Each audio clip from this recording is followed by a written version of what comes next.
Alhamdulillahirabbil alamin. Shallallahu wassalamu ala Selamat malam, jumpa lagi di podcast Ansor Ranting Sambiroyong, menghadirkan tokoh, menguak fakta sejarah dan nilai-nilai kebangsaan. Telah hadir bersama kita malam hari ini Mas atau Ustadz Hasan Fauzi. Selamat malam, Ustadz Hasan. Gimana kabarnya, Mas Hasan? Alhamdulillah, luar biasa. Kesempatan malam hari ini Ustadz Hasan adalah sebagai pengamat politik keislaman di Kabupaten Tulungagung ini. Berbicara tentang situasi politik keislaman khususnya di Nahdlatul Ulama pada hari ini, tepatnya 22 Desember sampai 23 Desember adalah akan dilaksanakan Muktamar NU. Tanggapan Mas Ustadz Hasan Fauzi sebagai pengamat tentang Muktamar NU di tahun ini bagaimana, Mas Hasan? Perlu diketahui oleh pemirsa bahwa Muktamar kali ini istimewa karena kenapa terjadi penundaan selama 1 tahun yang seharusnya dilaksanakan tahun 2020, tapi karena ada pandemi akhirnya diundur menjadi tahun 2021. Tentunya itu juga menjadi bumbu yang sangat menarik. Juga perlu diketahui bahwa Muktamar itu adalah majelis tertinggi dalam rangka menentukan ADART, program kerja, dan juga menentukan ketua NU selanjutnya. Iya, jadi ada penyusunan program kerja ditentukan pada saat musyawarah atau muktamar itu ya? Iya betul, di sidang komisi. Jadi di muktamar itu nanti ada laporan pertanggungjawaban, kemudian sidang komisi yang bisa mengubah ADART dan juga program kerja. Selain itu nanti ditutup dengan pemilihan ketua, seperti itu. Terima kasih Ustadz Hasan. Berbicara tentang pemilihan ketua, ini dengar-dengar ada 2 kandidat calon yang ibaratnya suaranya sedang tinggi-tingginya. Ada Gus Yahya sama Kiai petahananya, Kiai Agil Sirot. Menurut pengamatan jenengan berapa nih posisi keduanya ini? Kalau di NU memang bumbu-bumbu seperti ini selalu menarik. Mengapa selalu menarik? Selalu dikait-kaitan dengan pemerintahan dan lain sebagainya. Namun juga perlu diketahui bahwa proses pemilihan ketua NU di Muktamar tidak sama seperti yang lainnya. Jadi dipilih dulu calonnya, setelah itu dipilih ahwa, memilih ahwa, kemudian ahwa bersidang memilih di antara calon yang sudah dipilih oleh muktamirin atau peserta muktamar. Jadi tidak langsung tahap pencalonan, kemudian yang kedua langsung memilih siapa yang jadi, atau rekom kemudian dipilih, tidak. Jadi ada tahap pencalonan yang dipilih oleh muktamirin, kemudian muktamirin memilih ahwa, ahwa memilih calon yang sudah dipilih oleh muktamirin tadi. Memang hari ini ada 2 kandidat yang sedang menguat. Ini sebenarnya saya juga agak curiga. Mengapa curiga?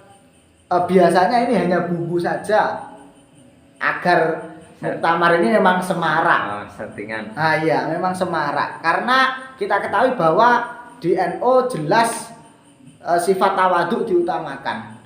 Biasanya yang muda itu kalau ada yang lebih tua selalu mendahulukan yang lebih tua.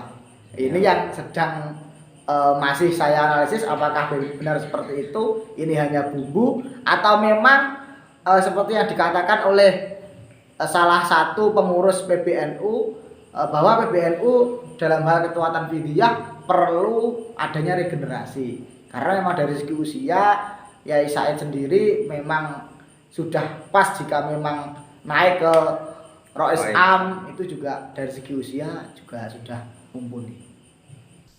Jadi majunya Gus Yahya ini bisa dikatakan apa settingan?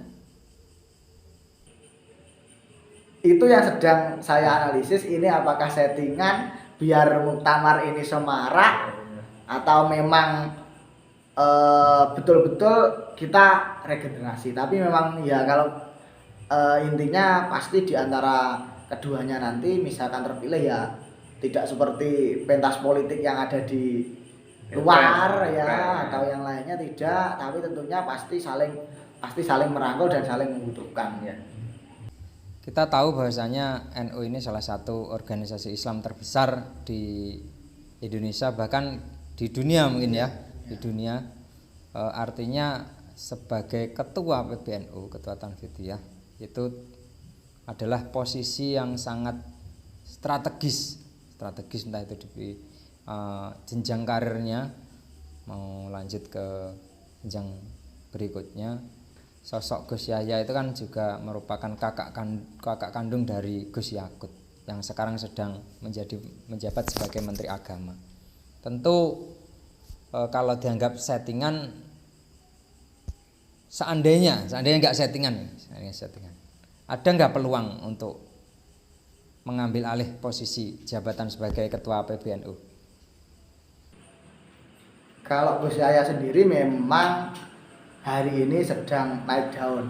Salah satunya ya karena adiknya juga di Menteri Agama yang kemarin sejarahnya sebenarnya yang mau diangkat adalah Gus Yahya, tapi Gus Yahya merekomendasikan adiknya.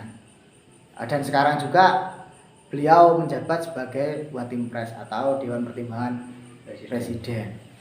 Memang agak unik. Uniknya kenapa? Kalau kita lihat Gus Yahya itu memang aktif di pemerintahan, aktif sekali di pemerintahan. Itu yang membuat juga kecurigaan, oh muktamar ini berarti ada campur tangan pemerintah, atau memang disetting agar Gus Yahya menang, kemudian pemerintah bisa terus menggandeng NU atau NU nanti diberi jabatan strategis atau yang lainnya. Itu memang bisa masih ya, ada indikasi memang seperti itu. Namun yang jelas saya yakin seperti yang dikatakan Rois Am ketika khutbah iftitah tadi waktu pembukaan, bahwa setiap anggota NU itu diibaratkan seperti ular. Mengapa diibaratkan seperti ular? Karena dulu waktu pendirian NU, Mbah Yai Khalil itu memberikan tongkat, ibaratnya seperti tongkat mujizatnya Nabi Musa. Nah, maka dari itu meskipun nanti menjadi ular itu bisa kemana-mana, bisa menjadi di posisi manapun. Meskipun seperti itu, tapi nanti kembali ke hitoh menjadi tongkat. Jadi tetap menjadi kader NU yang utama. Itu yang harus ditanamkan di setiap kader NU, terutama yang menjabat. Tapi ya itu, saya yakin siapapun yang jadi nanti, meskipun diibaratkan seperti ular, bisa menjadi di mana, entah seperti Gus Yahya di Watim Pres atau Yai Said di BPIP, tapi semuanya pasti tidak akan melupakan tujuan utamanya di NU. Itu hanya sebagai hiasan-hiasan saja. Oke, kalau secara pribadi Mas Hasan Fauzi sebagai pengamat, pilih yang muda apa yang senior? Nah, kalau yang tua kan enggak. Yang muda apa yang senior, Mas Hasan? Wah, ini menjebak ini. Menjebak sekali ini. Tentunya kalau saya sendiri pribadi dari jenjang Ibnu atau Ansor selalu ditanamkan bahwa kita harus regenerasi agar tidak terputus nanti generasinya.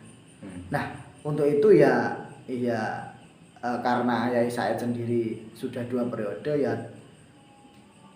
bagus saja Gus Yahya maju juga bagus. Tapi jika memang masih Yai Said bisa dipertahankan atau memang kinerjanya bagus, ya tidak masalah untuk terpilih kembali.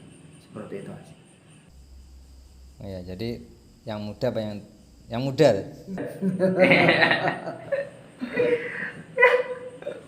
Iya. Jadi saya kira cukup Mas Hasan ya. Mudah-mudahan apa yang sudah Mas Hasan sampaikan bermanfaat bagi teman-teman yang sedang menyaksikan tontonan kita ini. Tetap di podcast Ansor Ranting Sambiro menghadirkan tokoh, menguak fakta sejarah dan nilai-nilai kebangsaan. Assalamualaikum warahmatullahi wabarakatuh.